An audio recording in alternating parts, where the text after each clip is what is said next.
Mais au-delà du travail sur le rôle de la France, je crois qu'il y a un travail considérable à faire en sociologie sur ce génocide. C'est le génocide le plus sophistiqué auquel nous avons eu à faire face. Il y a encore des gens qui pensent que c'est un massacre de sauvages, mais c'est d'une complexité inouïe. Avoir tué 10 000 personnes par jour pendant 100 jours. Il faut une organisation qu'on ne connaît nulle part ailleurs. Personne n'a été capable de faire ça. Les pires nazis n'ont pas réussi à faire ça. C'est incroyable ce qui s'est passé en Rwanda. Et je pense que, au-delà du rôle de la France, qu'il faut qu'on règle, hein, mais ça c'est un sujet pour les Français, quoi. Il faut qu'on vive avec. Mais après, il faut qu'on s'intéresse à comment ça a pu avoir lieu.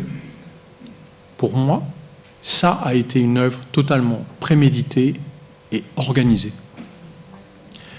Je vais vous raconter juste une histoire, parce qu'elle ne cesse de m'interroger.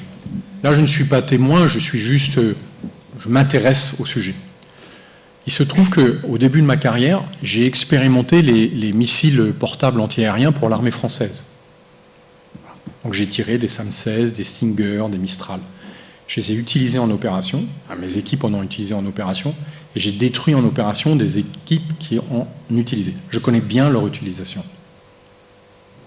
Il se trouve que les juges Pou et Trévidic en France qui ont demandé une expertise sur le tir contre le président Habyarimana m'ont demandé de lire leur rapport, parce qu'à un moment, il a été très décrié. On disait que c'était n'importe quoi. Le rapport est remarquable. Il manque juste la conclusion opérationnelle. C'est regrettable, mais ils n'ont pas pensé à demander, au-delà des scientifiques, de demander à des opérationnels d'expliquer comment on utilise ces missiles. Alors vous savez, il n'y a qu'une seule conclusion. En fait, c'est une non-question. Qui a tiré ces missiles? Des extrémistes Hutus.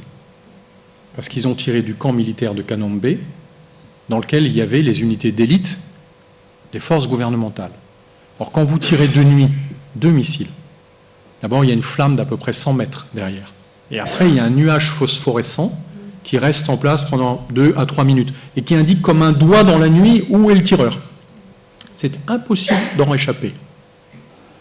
Qui d'autre que des proches des forces gouvernementales pouvaient tirer du camp de leur pire ennemi en sachant qu'ils n'avaient aucune chance de ne pas être vus? Voilà, juste, c'est un non-sens. Enfin, je veux dire, quand je vois le débat qu'il y a eu pendant 25 ans autour du sujet, excusez-moi, mais enfin, il suffit de connaître ces missiles pour savoir que les seuls qui ont pu tirer à cet endroit, ce sont des équipes proches des extrémistes Hutus. Le cas inverse est impossible. Alors après, tout ce qui est troublant, c'est la disparition de la boîte noire. Je connais le général qui s'en est occupé.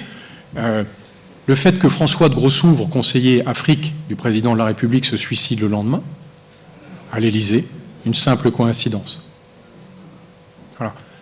Mon appréciation, mais ça n'est qu'une appréciation personnelle, c'est que les Français, au mieux, ont laissé faire l'assassinat du président Habyarimana, parce qu'à l'époque, la DGSE exerçait une surveillance extrêmement attentive sur toutes les équipes qui avaient des missiles portables. Alors un missile, contrairement à l'image qu'on peut avoir, on ne la met pas dans un sac à dos. En fait, c'est un tube de 2,50 m de long qui pèse 80 kg quand il est sous container, et quand on en apporte 4, d'autant qu'à mon avis, il venait d'Europe de l'Est avec une équipe de tireurs qui avait dû être recrutée là-bas, c'est compliqué de passer inaperçu au Rwanda. Au mieux, les autorités françaises ont été alertées, au pire, elles ont joué un rôle dans « on met le feu et on va l'éteindre immédiatement ».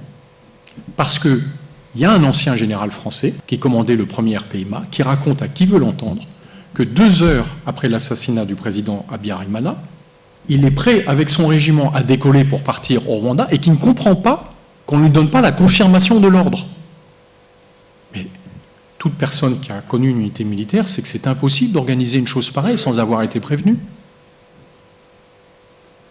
Moi, ce que je crois, mais ça n'est que mon sentiment, c'est qu'il y a eu une faction extrémiste proche du pouvoir français qui a laissé faire, ou peut-être un peu poussé du pouce, cet assassinat, avec l'idée, non pas de déclencher un génocide, mais déclencher le chaos à Kigali, d'intervenir immédiatement pour remettre en place le gouvernement qu'on aurait choisi.